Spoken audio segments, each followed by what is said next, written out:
आणि यानंतर राज्यातली एक वेगळी बातमी। राज्यामध्ये आता हलाल विरुद्ध झटका असा नवीन वाद रंगण्याची शक्यता आहे। हिंदू मांस विक्रेत्यांना मल्हार झटका सर्टिफिकेट दिलं जाणार आहे।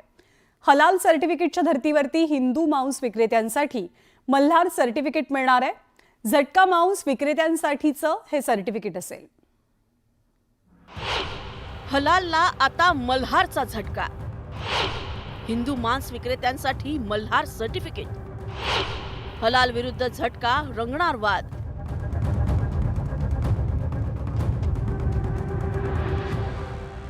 राज्यातील हिंदू मांस विक्रेत्यांसाठी मल्हार सर्टिफिकेट दिलं जाणार आहे। झटका पद्धतीने जनावरांची कत्तल करून मांस विक्री करणाऱ्या हिंदू मांस विक्रेत्यांना हे मल्हार सर्टिफिकेट दिलं जाणार आहे।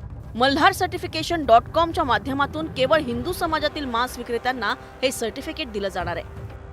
मत्स्योद्योग आणि बंदर विकास मंत्री नितेश राणेंनी मल्हार सर्टिफिकेटची घोषणा केली आहे। सर्टिफाईड मल्हार सर्टिफिकेशनचा वापर आपण जास्त करावा, किंबहुना ज्या मटणाला मल्हार सर्टिफिकेशन नसेल तिथे हिंदू समाजाने पाहूही नाही, खरेदी करू नये असं आवाहन या निमित्ताने मी करेन।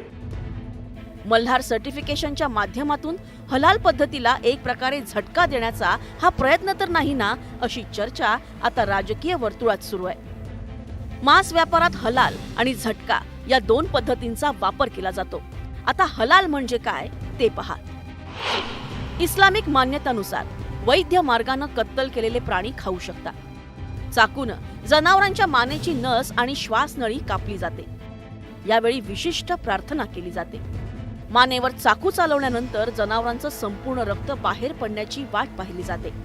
हलाल दरम्यान प्राण्यांची मान लगेचच वेगळी केली जात नाही। जमियत उल उमेला ए हिंदच्या देखरेखी अंतर्गत हलाल प्रमाणपत्र दिलं जातं, तर देशात झटका मांस खाणाऱ्यांचीही संख्या बरीच आहे। विशेष म्हणजे शीख धर्मात हलाल मांस खाण्यास मनाई आहे, त्यामुळे शीख धर्मीय झटका मांसाला पसंती देतात। आता झटका पद्धत काय ते पहा।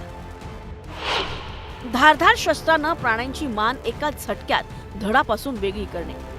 मरण्यापूर्वी प्राण्याला बेशुद्ध केले जाते, जेणेकरून जास्त वेदना होत नाही।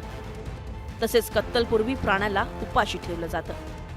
हा बालिशपणा आहे, हा निव्वळ बालिशपणा आहे। त्याच्यावरती न बोललेलं बरं, नाही त्या गोष्टींमध्ये वाद घालण्यात काय अर्थ नाही। 2 वर्षापूर्वी केंद्र सरकारच्या वाणिज्य आणि उद्योग मंत्रालयाने लाल मांस नियमांमधून हलाल हा शब्द काढून टाकला होता। त्यानंतर हलालवरून बराच वाद रंगला होता। आता महाराष्ट्रात मल्हार सर्टिफिकेटवरून नव्या वादाची ठिणगी पडली आहे। Bureau report, news 18 Lokmat.